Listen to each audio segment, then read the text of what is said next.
Hello les amis, nouvelle semaine, nouveau podcast, et voilà, un nouveau podcast d'Etoline où on va encore parler des sujets liés au numérique, des sujets de société. Et cette semaine, on va se poser la question entre la data ou l'IA, quels sont les investissements qu'il va falloir que je fasse pour mon entreprise. Nous sommes en 2023, nous pourrions nous poser la question si nous ne devrions pas mettre en place une véritable gouvernance des données dont ça fait des années qu'on nous dit qu'il faut collecter, préserver leur qualité tout au long de leur cycle de vie. Et non, on en est encore à la période où il faut acculturer les dirigeants, acculturer les équipes, où on se pose encore la question de savoir si je dois investir dans la data, d'autant plus que depuis un peu plus de 6 mois, avec l'explosion de l'IA, je vous en parle souvent, ChatGPT, mais pas que, les sujets d'investissement, en tout cas les investissements commencent à être faits ou qui vont devoir être faits dans les entreprises, c'est un grand débat. Est-ce que je vais plutôt dans la data ou est-ce que je vais plutôt dans l'IA? Alors que nous sommes dans un contexte inflationniste, qu'il va falloir pouvoir faire la différence par rapport à la concurrence, qu'il va falloir mieux connaître ses clients, qu'il va falloir avoir une meilleure gestion des données, peut-être des données qui peuvent être d'achat, de logistique, mais tout simplement de relations clients, qu'il va falloir gagner du temps, gagner de l'argent, automatiser un certain nombre de tâches. Tiens, là c'est là que l'IA arrive en compte. Peut-être optimiser des données de fabrication, des données de logistique. Il va falloir se poser la question, mais finalement, où se trouve ma data? La data est sans nul doute l'élément stratégique qui peut vous aider à la prise de décision plus rapidement. Oui, mais uniquement si elle est combinée avec un algorithme d'IA. L'apprentissage automatique, qui sont de plus en plus utilisés pour traiter, pour analyser les données à grande échelle. Lorsqu'on regarde un petit peu les 5 grands ou les 10 grandes tendances de la data qui arrivent, on nous parle de data literacy, c'est-à-dire interprétation, visualisation, analyse statistique de la data. Souvent c'est grâce à l'IA. On nous parle d'omnicanalité, adaptation du système d'information également, bien sûr. Donc ça veut dire qu'il va falloir accompagner d'un bout à l'autre de l'expérience client afin de mieux répondre à leurs demandes, vos prospects, vos clients, donc indirectement connaître son client grâce à la data. Je ne vous parle même pas de mettre en place de la data visualisation ou des reporting. Et pourtant, avec ex-Google Data Studio, qui aujourd'hui s'appelle Locker, ça serait super simple. On se rend compte que finalement, il va falloir user de la data pour faire grimper ses chiffres d'affaires. Peut-être également pour rendre plus productive, en tout cas, l'ensemble des services marketing. Il va falloir également mettre en place des modèles peut-être prédictifs. Et c'est là où l'IA va sans aucun doute arriver. On se rend compte que les métiers sont en train de changer, je vous en ai déjà parlé. Il y a quelques années, on parlait souvent de business analyst, de data analyst, qui étaient les métiers en vogue. Il y a quelques semaines, je vous parlais de prompt engineer, ce métier qui fait un petit peu rêver. Bon, il y a un chiffre qui est tombé il y a quelques jours qui nous dit que parmi les métiers du digital les mieux payés encore aujourd'hui, dans les 10 métiers les mieux payés, il y a toujours ce data web ou ce data analyst qui arrive forcément. Mais au moment où on pourrait parler de big data, et la supply chain n'est pas en reste, surtout dans le monde de l'e-commerce, on va se rendre compte que le premier temps, ce qu'on appelle vulgairement le lot 1, il va falloir collecter de la data, c'est ce qu'on vous explique depuis des années. Après, il va falloir savoir la traiter et puis savoir l'utiliser. Peut-être que ce processus est trop long et qu'on pourrait se dire, grâce à l'IA, finalement, je vais gagner du temps. Oui, mais il ne faut pas oublier que de l'autre côté, il y a aussi une guerre de l'IA. Comme il y a une guerre de la data, il y a une guerre de l'IA. Il y a quelques mois, tout le monde se gargarisait devant ChatGPT. Finalement, on s'est rendu compte qu'il n'y avait pas une IA, il y en avait des IA.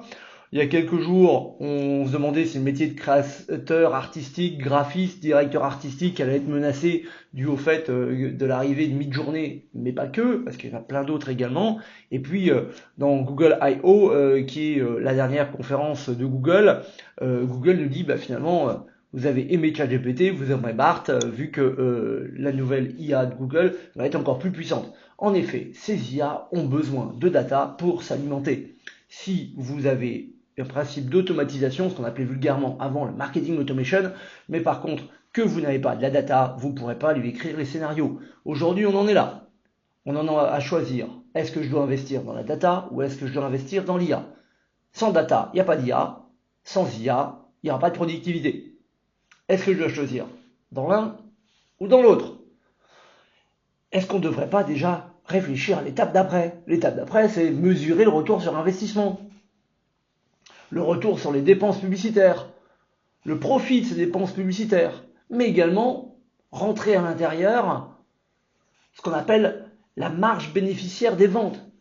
En effet, ça vous permettrait d'avoir une meilleure visibilité sur la conversion, mais sur le cycle total de la vie du client, en rentrant à l'intérieur les frais de salaire, les ressources qui ont été affectées, et là on se rendrait compte que finalement, mettre une IA à l'intérieur nous fait gagner du temps et de la productivité, mais qu'au final, il fallait avoir déjà de la data. Optimiser son temps, c'est véritablement un des prochains enjeux. Bien sûr, il y a l'impact de l'inflation et l'e-commerce en général, qui lui est en plein développement depuis à peu près 20 ans. On pensait que finalement il arrivait sur un palier, puis il est arrivé à la période Covid, et puis on n'a jamais eu autant de drive que ces derniers mois. On se rend compte que cette crise inflationniste, elle nous oblige à faire des choix, qu'on soit consommateur ou qu'on soit industriel, qu'on soit patron de TPE, PME, à un moment donné il faut choisir. Choisir, c'est renoncer. Sauf qu'aujourd'hui, on nous pose la question, faut-il choisir entre la data et l'IA? Alors moi, je vous dirais, commencez par la data. L'IA, ce n'est qu'un outil qui va vous permettre d'optimiser des process et mettre en place ou diversifier vos stratégies marketing. Mais ça, c'est mon avis. Aujourd'hui, on se rend compte que à peu près 2/3 des professionnels du marketing ont vu leur budget réduit en raison de l'augmentation des coûts, l'augmentation du coût de papier, l'augmentation du coût par clic. Aujourd'hui, cette même proportion considère qu'il est désormais plus courant que les consommateurs changent de marque. En effet, on a besoin de fidéliser. Ça fait des années qu'on nous dit que le consommateur est volatile, volage. Et à un moment donné, il va falloir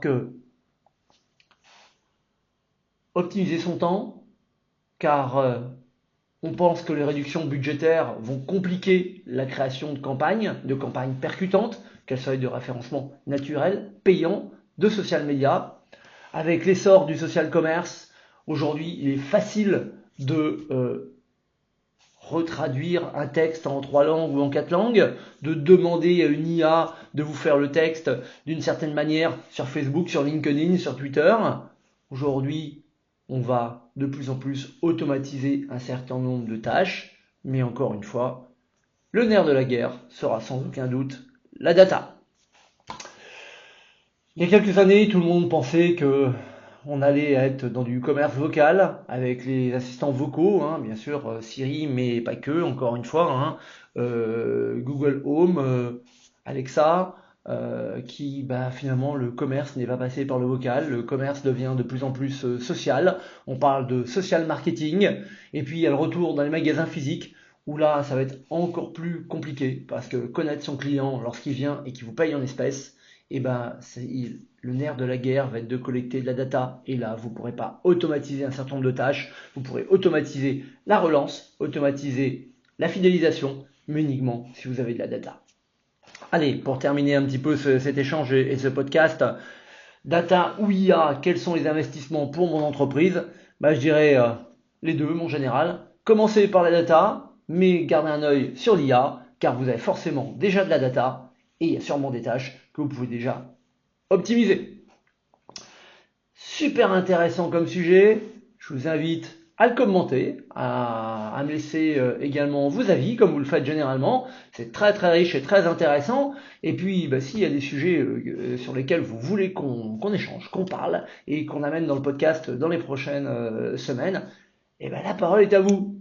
Allez, comme d'habitude, on se rejoint sur les plateformes habituelles de podcast, bien sûr, Google, Deezer, YouTube, Spotify, j'en passe, SoundCloud, etc., etc., etc. Et puis, je vous dis à très très bientôt. Ciao, ciao les amis!